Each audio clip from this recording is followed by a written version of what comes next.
하나님의 말씀은 잠언 20장 1절부터 14절 말씀입니다. 구약성경 932쪽에 있습니다. 잠언 20장 1절부터 14절 말씀을 우리 함께 읽겠습니다. 포도주는 거만하게 하는 것이요 독주는 떠들게 하는 것이라. 이에 미혹되는 자마다 지혜가 없느니라.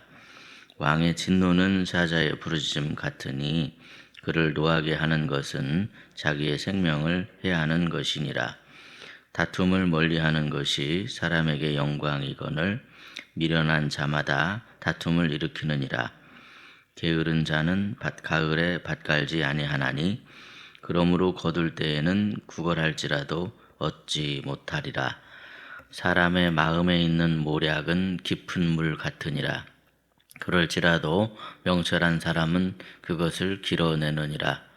많은 사람이 각기 자기의 인자함을 자랑하나니 충성된 자를 누가 만날 수 있으랴. 온전하게 행하는 자가 의인이라. 그의 후손에게 복이 있느니라. 심판 자리에 앉는 왕은 그의 눈으로 모든 악을 흩어지게 하느니라. 내가 내 마음을 정하게 하였다. 내 죄를 깨끗하게 하였다 할 자가 누구냐? 한결같지 않은 저울추와 한결같지 않은 되는 다 여호와께서 미워하시느니라. 비록 아이라도 자기의 동작으로 자기 품행이 청결한 여부와 정직한 여부를 나타내느니라. 듣는 귀와 보는 눈은 다 여호와께서 지으신 것이니라. 너는 잠자기를 좋아하지 말라. 내가 빈궁하게 될까 두려우니라. 네 눈을 뜨라. 그리하면 양식이 족하리라. 물건을 사는 자가 좋지 못하다 하다가 돌아간 후에는 자랑하느니라. 아멘. 2월의 마지막 날에 잠언의 말씀으로 하루의 삶을 열어가시는 저와 여러분의 삶에 여호와 샬롬의 은총이 가득하시기를 예수님의 이름으로 축복합니다. 이스라엘에서 포도주는 다양한 용도로 사용이 되었습니다. 대표적으로 이들은 안식일이나 유월절과 같은 절기에 포도주를 마시는 것이 일반적이었습니다. 그 외에도 이들은 일상적인 식사 자리에서도 포도주가 중요한 부분을 차지하고 있었고, 결혼식과 같은 잔치에서도 이 포도주는 없어서는 안 될 음식이었습니다. 뿐만 아니라 때때로 포도주는 병을 치료하는 치료제로 사용이 되기도 했습니다. 디모데전서 5장 23절 말씀을 보시면 바울은 디모데에게 위장과 자주 나는 병을 위해 포도주를 조금씩 쓰라 그렇게 권면했습니다. 그런데 술은 사람을 실수하게 만들고 방탕하게 만드는 원인이 되기도 합니다. 창세기 9장 말씀 보시면 노아가 자기가 담근 포도주를 마시고 술에 취해서 자녀들 앞에서 실수하는 장면이 나옵니다. 노아는 술에 취한 나머지 인사불성이 되어서 옷을 다 벗고 장막에 대자로 누워 있었더라는 것이죠. 에베소서 5장 18절 말씀을 보시면 술 취하지 말라. 이는 방탕한 것이니 오직 성령으로 충만함을 받으라 그러셨습니다. 또한 로마서 13장 13절 말씀을 보시면 낮에와 같이 단정히 행하고 방탕하거나 술 취하지 말라고 말씀하고 있습니다. 오늘 본문의 말씀에서도 보시면 포도주는 거만하게 하는 것이요 독주는 떠들게 하는 것이라. 이에 미혹되는 자마다 지혜가 없느니라 그랬습니다. 사실 성경에 술을 먹지 않으면 구원을 받고 술을 먹으면 구원을 받지 못하고 그런 식으로 말씀하시는 것은 결코 아닙니다. 그럼에도 술을 계속 마시고 절제하지 못하는 사람은 결국 이성을 잃고 거만한 행동을 하게 되며 흐트러진 언행으로 죄를 짓게 만들고 실수하도록 만들기 때문에 우리가 세상에서 구별된 하나님의 자녀로서의 삶을 살아가기 위해서는 우리를 거만하게 만들고 떠들게 만들고 실수하게 만드는 술의 미혹을 반드시 조심해야만 하더라는 사실입니다. 아무리 우리 하나님께서 은혜가 많으신 분이라고 할지라도 그렇다고 해서 우리가 일부러 방탕한 쪽으로 기울어질 이유는 없는 거 아니겠습니까? 어떤 분들은 인생에 술이 빠지면 너무나도 재미가 없다 그렇게 말씀하시는 분도 있으시지만 에베소서와 로마서의 말씀대로 우리가 성령으로 충만함을 받게 되면 낮에와 같이 구별된 모습, 단정한 모습으로 사는 것이 오히려 더 기쁘고 즐거운 일이 되더라는 사실입니다. 그 비결을 우리에게 가르쳐 주시더라는 사실이죠. 물론 제가 아무리 술을 취하지 말라, 그 독주를 멀리하라 이렇게 간곡하게 말씀을 드린다고 해도 술을 좋아하시는 분들이 그 말씀을 쉽게 실천하실 수 있는 것은 아닐 것입니다. 그럼에도 오직 성령으로 충만함을 구하심으로 말미암아 하나님의 자녀로서 이 구별된 모습 자체가 그것이 나에게 기쁨이고 그것이 나의 즐거움이다. 그것이 나의 자랑이다. 그렇게 행복한 삶을 살아가는 성도 여러분이 되시기를 예수님의 이름으로 축복합니다. 다음으로 본문 2절 말씀은 지혜로운 백성은 왕을 진노하지 않게 한다 하는 가르침입니다. 생각해 보시면 나라 안의 법을 스스로 잘 지키는 성숙한 백성이 사는 그 나라는 왕이 행복합니다. 왕을 진노하게 만들지 않죠. 오히려 왕을 흐뭇하게 만들더라는 겁니다. 그런데 반대로 나라 안에 어떤 법도가 있는데도 불구하고 백성들이 일부러 그 법도를 무시하고 무법천지로 자기 마음대로 그냥 내 마음에 내키는 대로 그렇게 산다면 그러한 백성을 바라보는 왕은 화가 날 수밖에 없을 것입니다. 더구나 그 법이 복된 삶을 살아가기 위한 법이라고 한다면 그러한 백성들을 바라보는 왕의 마음은 안타까울 것입니다. 특히 성경의 사사시대를 보시면 사사시대는 왕이신 우리 하나님을 진노하게 만드는 시대였습니다. 왜냐하면 하나님께서 모세를 통해서 이스라엘 백성들에게 십계명이라고 하는 하나님의 법을 주셨음에도 불구하고 백성들이 그 법을 무시해버리고 자기 맘대로 무법천지로 살았기 때문이었습니다. 왕이 다스리는 나라의 그 백성이 법을 무시하고 왕을 진노하게 하는 것은 매우 어리석은 일임과 마찬가지로 하나님의 백성인 우리가 하나님의 법을 무시하고 전혀 지키려고 하는 마음도 없이 그냥 내 마음대로 함부로 살아가는 것은 왕이신 하나님을 진노하게 만드는 너무나도 어리석은 일이 될 수밖에 없습니다. 그러니까 그런 것이죠. 비록 우리가 연약하고 부족해서 그 법을 온전히 지킬 수는 없다 할지라도 왕에게 겸손히 엎드려 자비를 구하며 왕의 도움을 구하는 태도를 갖는 것이 왕의 은혜와 자비를 얻는 그런 지혜로운 백성들의 모습이더라는 것이죠. 그러므로 하나님 나라의 백성으로서 하나님의 말씀을 무시하는 것이 아니라 왕이신 하나님 앞에 겸손히 엎드려 도움을 구하시고 은혜를 구하심으로 우리 하나님께 사랑받고 칭찬받고 축복받는 지혜로운 성도가 되시기를 예수님의 이름으로 축복합니다.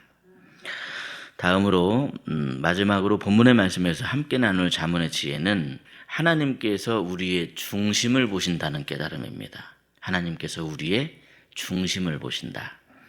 본문 3절 말씀을 보시면 다툼을 멀리하라 그랬습니다.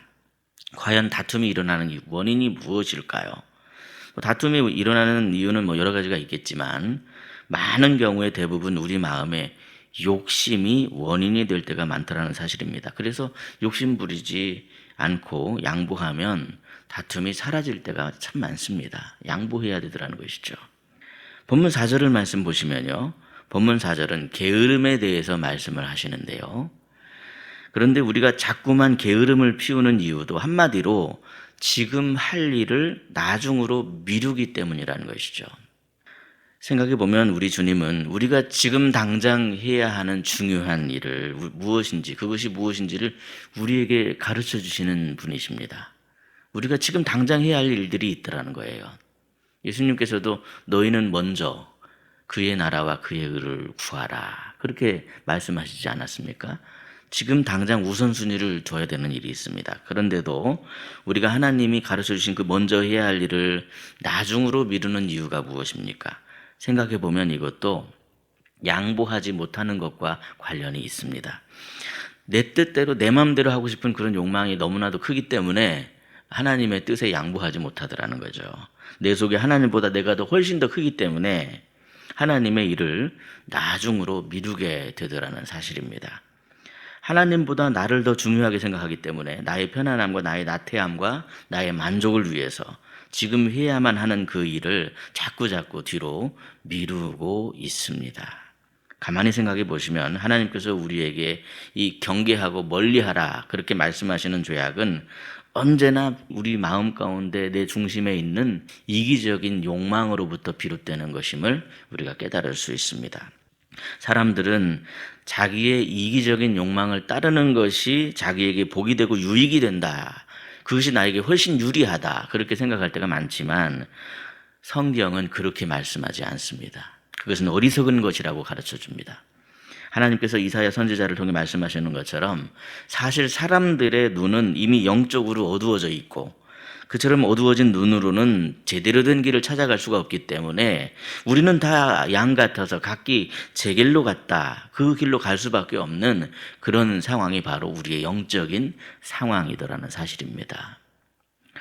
그런데 그러한 상황에서 우선순위를 하나님께 두고 나를 하나님께 내어드리고 하나님의 말씀을 부지런히 따라가려고 하는 사람은 어떤 일을 당하게 될까요? 어떤 일이 그 사람에게 벌어지게 될까요? 그러한 사람은 좌로나 우로나 치우침이 없고 실족함이 없게 됩니다. 물론 그 말씀을 따라가는 데 있어서 우리는 좀 힘들고 버거울 수도 있습니다. 그렇지 않겠습니까, 여러분?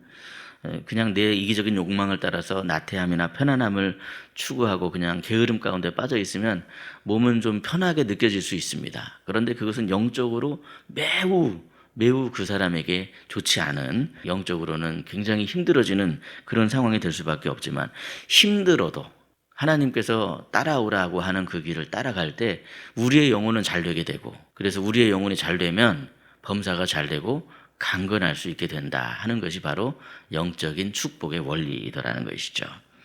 생각해 보면 우리가 이 세상에 우리의 시선을 빼앗기지 않고 하나님의 말씀을 따라가는 것이 얼마나 복인지 모릅니다. 세상에 우리의 시선을 빼앗고 우리를 유혹하는 것들이 얼마나 많습니까? 그런데 우리가 우리의 이기적인 욕망에 기울어지지 않기 위해서는 정말 좀 더 부지런히 우리의 우선순위를 하나님께 두어야만 하더라는 사실입니다. 하나님께서는 우리의 중심을 보십니다. 세상 사람들은 저울추를 속여서라도 자기가 이득을 취하는 것이 그것이 복이 된다 이렇게 생각하지만 우리 하나님께서는 중심을 보신다는 사실을 우리가 알기 때문에 우리가 하나님과 사람 앞에서 정직한 삶을 살아갈 수 있는 거 아니겠습니까? 11절 말씀을 보시면요, 비록 아이일지라도 자신의 행동과 겉모습을 통해서 마음이 순수한지 깨끗한지 그 여부를 나타낸다 그렇게 이야기합니다. 사람들이 아이의 모습을 보면서도 그것을 알 수 있는데 하물며 우리를 창조하신 하나님이 우리의 중심을 왜 모르시겠냐, 그것을 깨달아야 한다, 이것을 지금 말씀하고 있습니다. 그러므로 우리의 중심을 보시는 하나님 앞에 나를 하나님께 내어드리기 위해서 항상 깨끗하고 순수한 마음을 품으셔야만 합니다. 그리하여 좀 더 열심히 우선순위를 하나님께 두심으로 날마다 우리 하나님께서 이끄시는 그 복된 길로 한 걸음 한 걸음씩 나아가는 저와 여러분이 되시기를 예수님의 이름으로 축복합니다. 기도하겠습니다. 하나님 아버지 감사합니다. 2월의 마지막 날 잠언의 말씀을 통하여서 저희들에게 지혜를 주시고 명철을 주시며 깊은 깨달음을 주시니 참으로 감사합니다. 저희들이 이 세상 즐거움에 빠져서 하나님과 멀어지는 일이 없도록 저희들을 붙들어 주시고 성령으로 충만해지게 해 주옵소서. 하나님을 가까이 하는 것이 기쁘고 즐겁고 행복한 삶이 될 수 있도록 성령께서 함께하여 주시옵소서. 하나님의 나라 백성으로서 하나님의 법을 무시하지 않고 겸손하게 하나님의 은혜를 구하게 해주시고 주님의 은혜로 우리의 마음이 좀 더 순수해지고 깨끗해져서 어린아이와 같은 그런 마음이 되게 해주셔서 하나님의 법이 이끄시는 그런 축복의 길을 걸어가는 저희들이 되게 하여 주옵소서. 오늘은 2월의 마지막 날입니다. 2월 한 달 함께 해주신 하나님 참으로 감사합니다. 빠르게 지나가 버리는 세월 속에서 우리 주님의 손을 놓치지 않게 해주셔서 오직 주님만 의지함으로 실족함이 없는 저희들이 되게 하여 주옵소서. 육신의 질고로 연약한 성도들을 위해서 기도합니다. 주여, 주님께서 자비로운 손으로 싸매주시고 고쳐주셔서 날마다 강건해지게 해주시길 원합니다. 주님께서 치료의 광선을 발하여 주셔서 걷기도 하고 뛰기도 하며 주께 영광을 돌리는 삶이 될 수 있도록 역사하여 주시옵소서. 희락의 가정마다 임마누엘 하나님의 은총이 가득 차오르게 하여 주시며 목자 되신 우리 주님께서 돌보심에 그 하나님께서 내려주시는 임마누엘 은혜 아래 평안하여 잠잠한 가정이 되게 하여 주시고 우리 사랑하는 자녀들이 되게 하여 주옵소서. 이 시간 주님 십자가 앞에 나와 엎드려 하나님께 간절히 기도드립니다. 자비하신 주님께서 사랑의 음성을 들려주시고 오늘도 저희들에게 독수리 날개 치듯 새 힘을 더하여 주옵소서. 예수님의 이름으로 기도하옵나이다. 아멘. 각자 기도하시겠습니다.